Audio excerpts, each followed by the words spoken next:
How much cash flow do I make owning a 13-unit complex? Guys, in today's video, we are going to break down what January was for our cash flow on our 13-unit and explain more about the ins and outs of all the financials, the expenses, and I'm really excited to show you a real-life example of what just happened. So let's get into it. Our income for our 13-unit property in January was $11,025.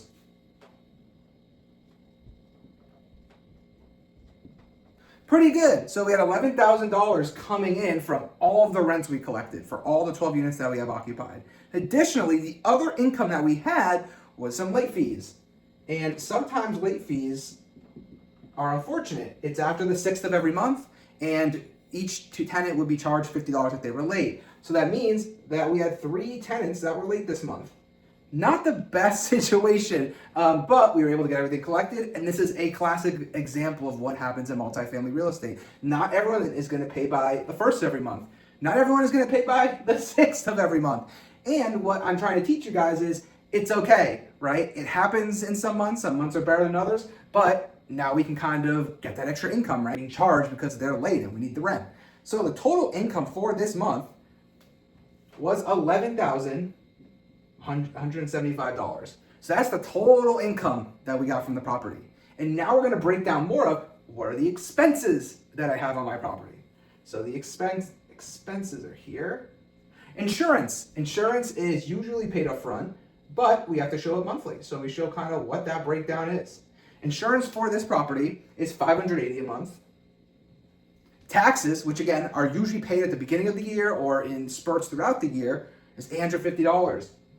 Significant tax bill for this area, but still okay. And then our gas, our utilities, right? Between gas, water, and electric, we have a total of $1,543. This is utilities. $1,543. So in the month of January, we had $1,500 of utilities. I cover water for the whole property. I also cover gas for part of the property. It's a 6 and 7 unit that are right next to each other. And we have a few units that I cover all utilities because I'm getting higher rent. So $1,500 is pretty significant. It's probably the highest month I have had since I've owned this property. The area that I own this in was single digits. So I expected that this was going to be bumped up this month. And it's something you have to remember in multifamily real estate that everything is variable when it comes to cash flow. This can be $1,000 next month, right? It could be $1,200. So this being the highest month, I know that we can only go down from here, right? And then our trash. So our trash monthly is $160. And you always want to be looking every year at, can I get a better trash company? So I used to pay $2,300. Now I pay, $160 a month, which is around $1,900. So you always want to look at, are there ways that I can lower expenses? And, utilities is obviously something we can talk about at the end of this video, because now this is something that, hey, maybe I do a bill back program. I separate water meters so each tenant is responsible for their own utilities. And these are the things you want to start to think about as you own multifamily real estate. How can I boost up the income, lower the expenses? And there's many ways that we can do that. And now we're going to look at our property management fees. This is what it is monthly for the property management team to manage my property. And that total was, we're looking at $750. Not small amount, right? Like that's pretty significant. But when you look at the total rent amount, it's a pretty good deal, right? Like we're under, 8 to 7%. I think it's even like mid 6s. So we're, for the most part, getting some pretty awesome management that we have in there. And I love my property management team. They do a great job. And now repairs. So repairs are kind of high this month. The repairs and maintenance were $850. So that's pretty high, right? And we did have a boiler that we had to fix up. That was $500. So you think about that, right? It really should be $350. And repairs and maintenance could be anything. We got cleaning in our hallways. We have, small repairs like a toilet, is clogged, or, something's going on with the window, right? Just minor repairs, right? But they add up. So you always have to manage the repairs and figure out, is it just simple things every month, or are we having repeat boilers, furnaces, things you want to look into more? So it's going to cost you money long term. And those are the things that I look at every month.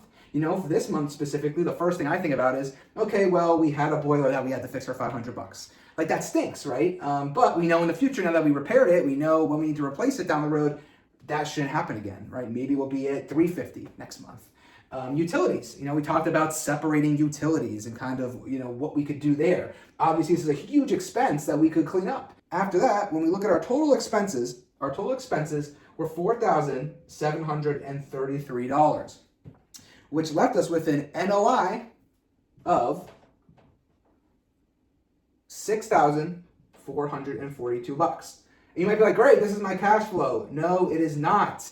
We didn't factor in our debt service yet, our mortgage. So we have kind of that, loan that we got to pay. And we're transferring right now in between a hard money and a commercial mortgage. So currently our hard money loan is $3,840, right? And that leaves us, right? And we're doing it together so you guys can see the full math breakdown of how I'm looking at everything every month. A total cash flow for the month of $2,602. So $2,600 that we made this month from our property.